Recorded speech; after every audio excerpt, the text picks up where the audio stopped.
Hello, everyone, and welcome to the Healthcare Industry Podcast by Camomile Healthcare. Hi, everyone. Good day to you. Um, you're on the Camomile Healthcare Leadership Podcast, and I'm Raghav, the CEO of Camomile Healthcare. And today we have a very interesting speaker, a very interesting guest, all the way from Nigeria, Mrs. Fola Laoye. Mrs. Fola, I think, needs no introduction to most of us. I think she is one of the foremost healthcare leaders in the West African region. She is credited with many firsts that she has done for the country, which include creating the first JCI accredited hospital for Nigeria, and also leading the investments from International Finance Corporation with the private sector arm of the World Bank to invest into her hospital. She's been at the forefront of the Nigerian healthcare industry. She's an MBA from Harvard University and also a cost chartered accountant. So pleasure to have you here, Fola, and thank you for being on this podcast. Okay, sure. Thank you for having me, Raghav. Very good to be here. And hello to everyone from Lagos, Nigeria. Thank you. You've been at the forefront of driving the change in the healthcare industry in Nigeria. You've been the CEO of a premier healthcare institution in Nigeria, which you have led to becoming a JCI accredited hospital, which I think by no means is a small feat. And it didn't stop there. You went on to get International Finance Corporation to fund the hospital for its growth plans. What did this journey look like? And what's your advice for other entrepreneurs on how to tread this path, and how easy or difficult is it? Have things changed? I think really would like to hear from you, Fola. Sure. I mean, I guess to answer that, I'll tell a little bit of our story, and maybe then use that to sort of show how things have evolved over time. At the time when we were getting going and really beginning to look for outside financing,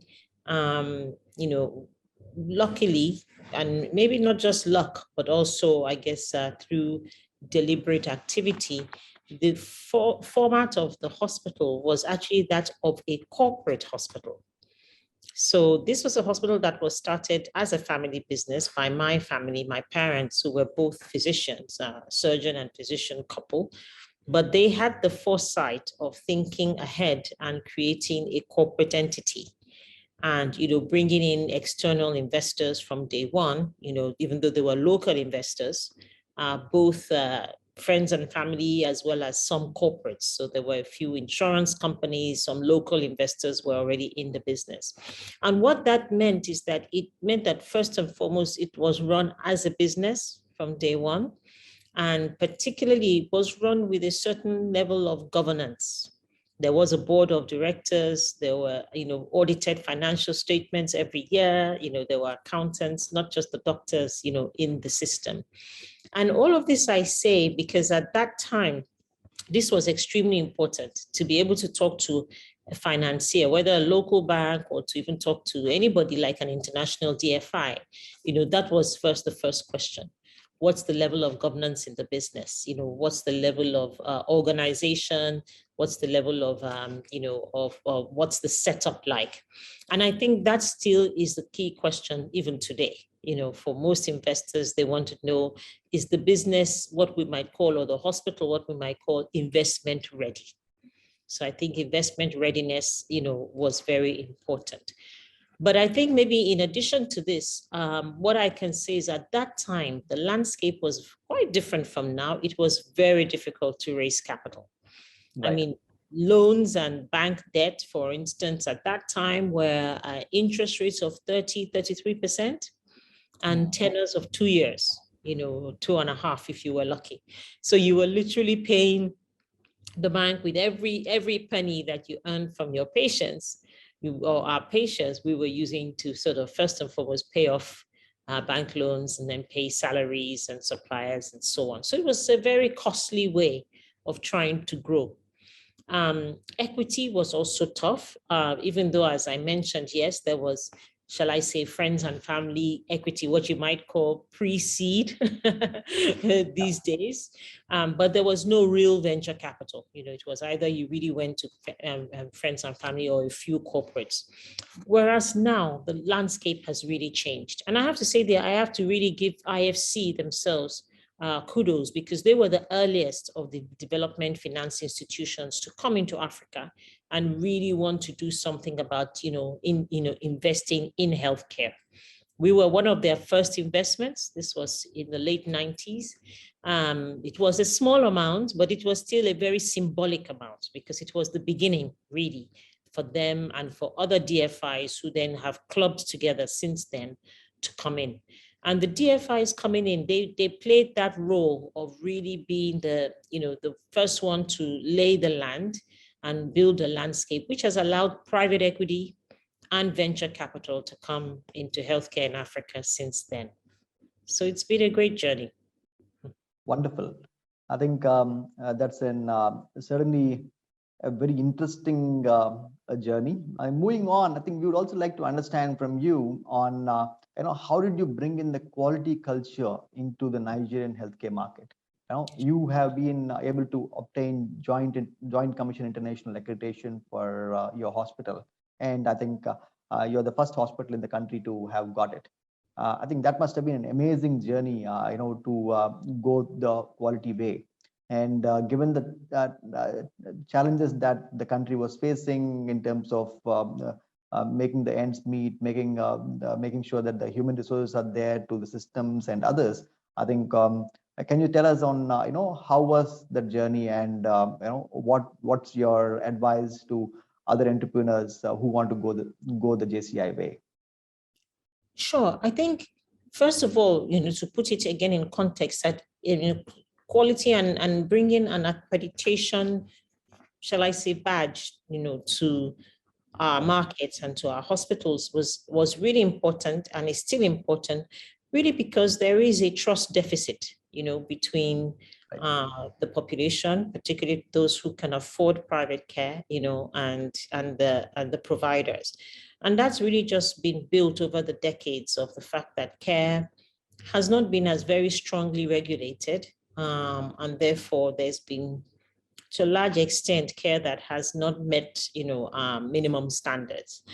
And so we realized that, to do this, we needed to sort of change the narrative here.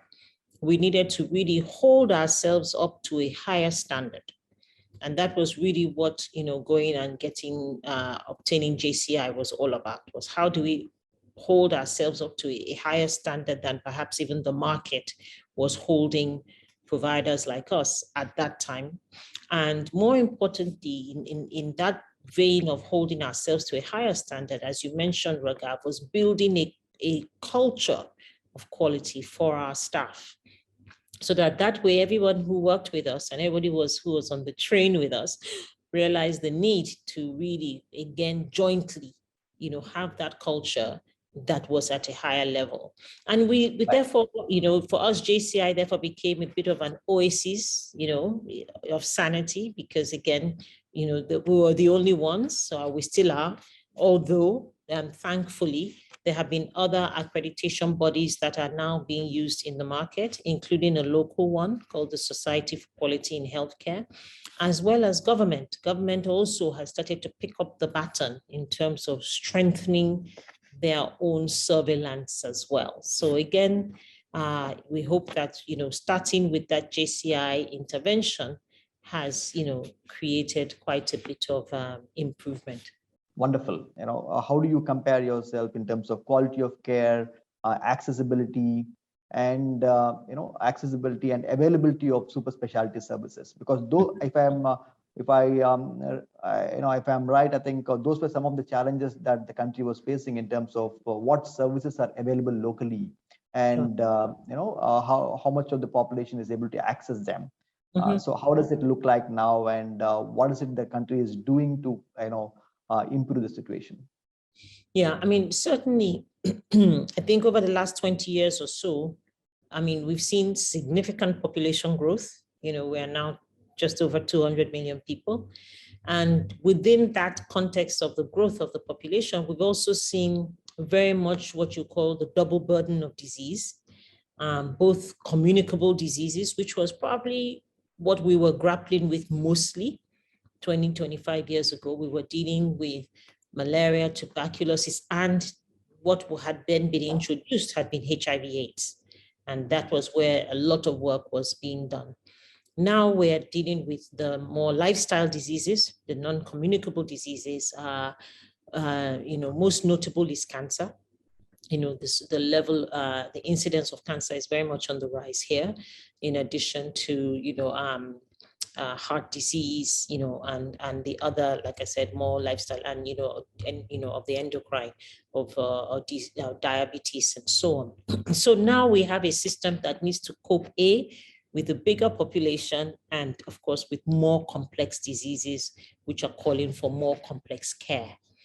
Now, how has the system, and how has the environment been able to react to that? At first, very slowly. And that was one of the reasons, even though we saw not just the growth of the population, we also saw a growth in the economy. So I think, I would say the last 20 years, I would probably divide into two. The first 10 years, where there was quite, significant growth in the economy, which aided, obviously it meant that the per capita spend in healthcare was growing. We also at that time saw health insurance, start, and that created also now a better sort of demand side financing. So a fair amount of growth all round. And that certainly helped, providers to grow, was able to access, as I said, more finance from development finance and other means, and therefore expand and put in more services, bring in higher end diagnostics, higher end treatment facilities, and some sort of more specialist care. And all of that has, have been very good for the market. Now, the last 10 years, though, has been more difficult because, again, the need for the acute care has really grown. But unfortunately, the economy of the country, has taken a nosedive. We've had a lot of issues economically. The price of oil went down, and so on.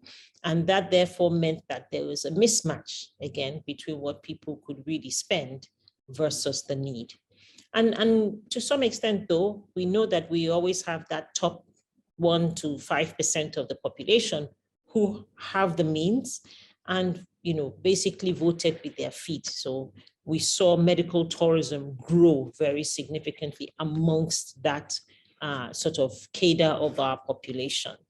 But for the rest, of course, who are not as able to access, being able to travel and so on, it then meant, trying very hard to piece together the care that they required, here at home. There was a huge, we know that the Nigerian doctors and nurses are very well qualified and very well trained, and, but most of them were moving to the UK or South Africa. So what's the trend like today? And also I remember that a significant number of the doctors are coming back to the country when they're seeing better healthcare facilities being made available. So is the trend stronger now? However, in the last few years, and particularly now, since the world has reopened post-COVID, we are beginning to see another significant brain drain. And this is now due to the global shortage of, Right. of human resources, both in healthcare and in other sectors even. And that's very sharp at the moment because it's really, really pulling, the people in the South up to the North and to the West. And that is really a key challenge that we are all facing now because, as I said, and because of the global mobility, and obviously with being able to do more work remotely and virtually and so on. So the opportunities to work from here, there, have increased significantly.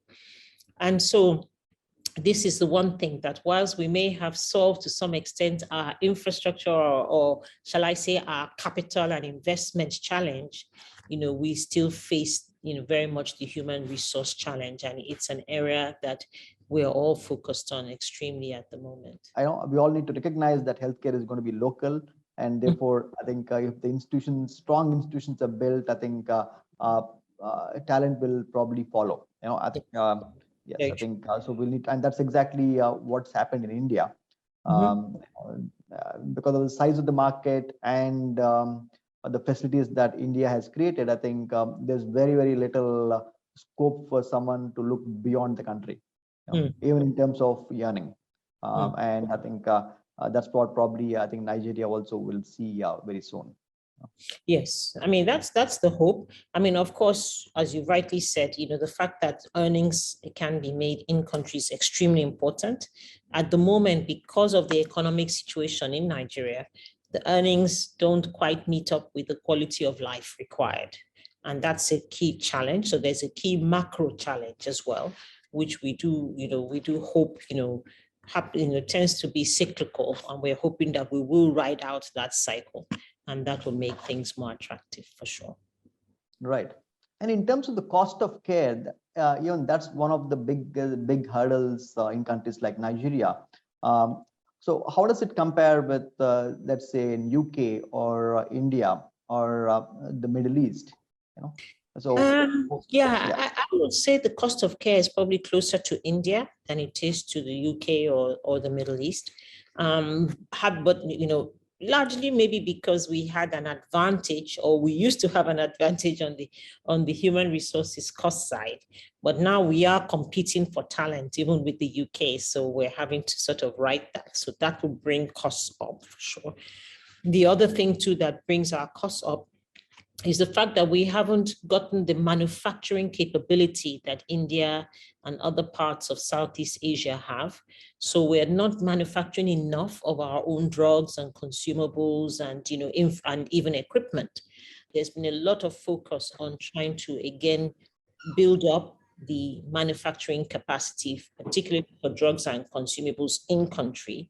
And there's been quite a bit of intervention investments put in that regard. So we also hope that that will yield fruit. I think that's very interesting. I always thought that the costs in Nigeria are probably much higher than India. To just put things to compare it, I think how much would an MRI uh, uh, procedure cost in Nigeria? Now in dollar terms, I think you probably be able to get an MRI for probably about $75, I would imagine. Wow, that's very competitive. I think a lot has changed then. I think it used to be certainly much higher earlier. Yes. Uh, So a lot has changed. There are a lot more, there's more supply. And as you oh, can okay. imagine, once there's more supply, that has helped very much.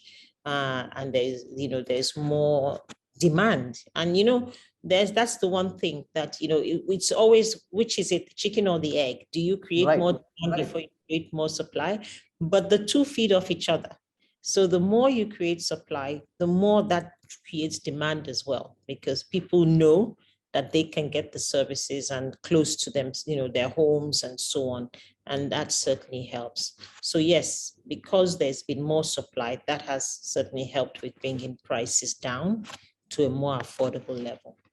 Oh, that's excellent. I think that's certainly, I think, a huge change from what I know of the Nigerian market. I think the tariffs and the cost of care is to be between 3 and 5 times India, and therefore a strong reason for them to look at India Mhm.